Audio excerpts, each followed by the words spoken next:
السلام عليكم حبايبي، يا رب تكونوا بخير.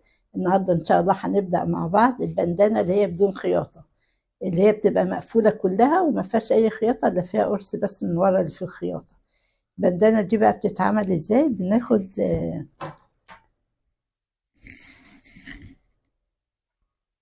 بناخد مقاسها 45، الطول بتاعها 45. وطبعا زي ما انا قلت لكم القماش ده اللي انا شغالة عليه بيبقى مقفول على مرتين، مقفول من ناحيتين. فانا ال45 دي اللي هو ده كده، دول هيطلعوا لي 3 بندانات. فانا هعمل ازاي؟ هجيبها كده مره او اعملها تاني كده مره. يبقى انا كده ايه، قسمتها على 3. اول واحده اللي هي دي اول واحده، ودي تاني واحده، ودي تالت واحده. يبقى احنا قسمناها ازاي؟ هنعيدها تاني مع بعض. هو اهو كده، اروح منزلها كده، تانيها كده مره وارجعها كده ايه التالتة. يبقى عملت معايا 3 ايه طبقات. راح انا عامله ازاي؟ واخده طبقه واحده اللي انا هعملها ايه البندان، دول هيعملوا لي 3.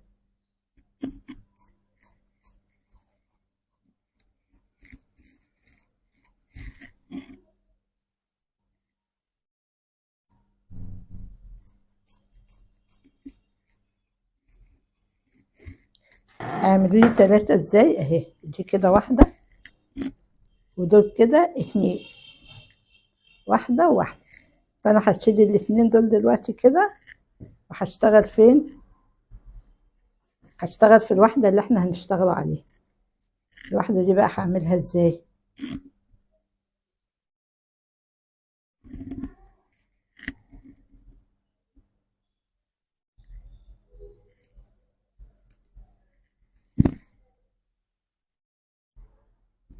راح نطبقها كده على 2. كده نطبقها على 2. حلو كده. واروح اما اجي اقعد على المكنه اروح مخيطها من جنب واحد بس. بعد ما اخيطها هاخد طرف واحد واروح قلباه، هتطلع معايا البندانه، وانا هوريها لكم فين على المكنه. القرص بقى اللي هنركبه من فوق اللي هو ده، هجيب حته مربعه كده. في عندك حلين، يا اما انا عامله دي اسطمبه بقص بيها على طول، تعملي اسطمبه زي دي وتروحي قصه ايه دوران. طب انا ما عنديش الاسطمبه دي، ممكن طبق صغير. ما عنديش الطبق الصغير، ممكن انا اعملها ايه بايديا كده اهو. اتنيها على 2 كده، اروح مطبقها كمان واحده كده، اروح جايبه المتر واروح عامله مثلا كده ايه، من هنا لغايه هنا كده ايه 8 سنتي. اروح واخده ايه علامه كده، ونفس مكانها كده اخد علامه 8 سنتي، نفس مكانها اخد 8 سنتي، نفس مكانها اخد 8 سنتي. فدول بقى كده كلهم اقصها. بعد ما اقصها هتطلع ايه مدوره معايا. ممكن كده اهو،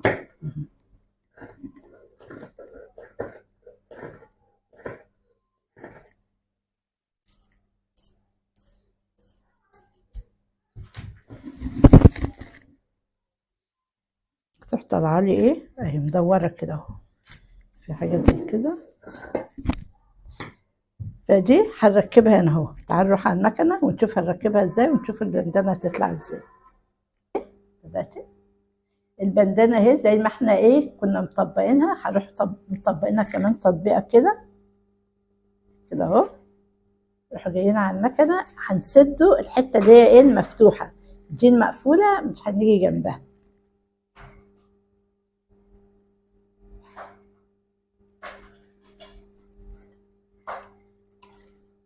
دي كده مفيهاش حاجه، هنسدها بس ايه، هنخيطها كده.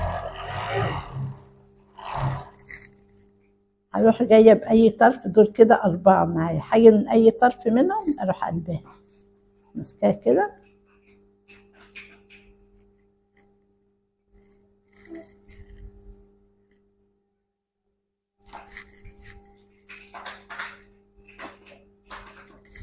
اهي كده بقى ايه، البندانة اهي. القرص بقى اللي احنا عملناه ده اللي هنركبه فين؟ في الحتة دي.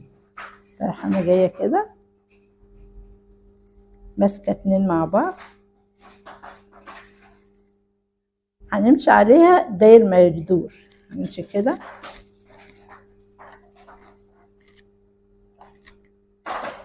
ده القرص ودي البندانة، اروح ماشية معاها كده ايه داير ما يدور كده، امسك الطرفين وامسك الطرف التالت اللي هي القرص المدور ده، وهنمشي على المكنة عشان مفيش حاجة تفلت مني. اهم حاجة اكون انا ايه متأكدة ان انا ماسكة الطرفين. همشي كده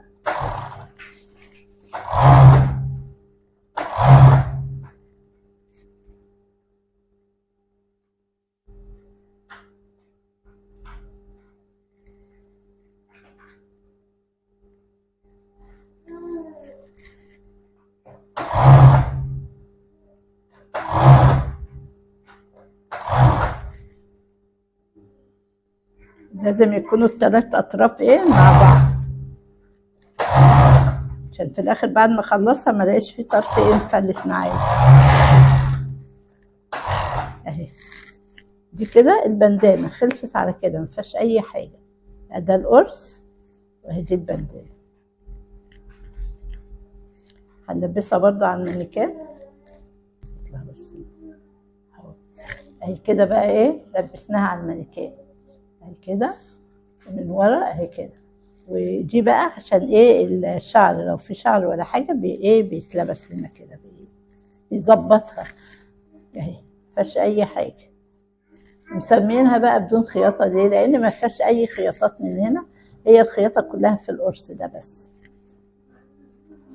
سهلة وما فيهاش اي حاجة، وممكن اي واحدة تعملها في البيت لو عندها قطعة اي قماشة جل كده مش عايزاها ممكن تعملها وتبقى سهلة.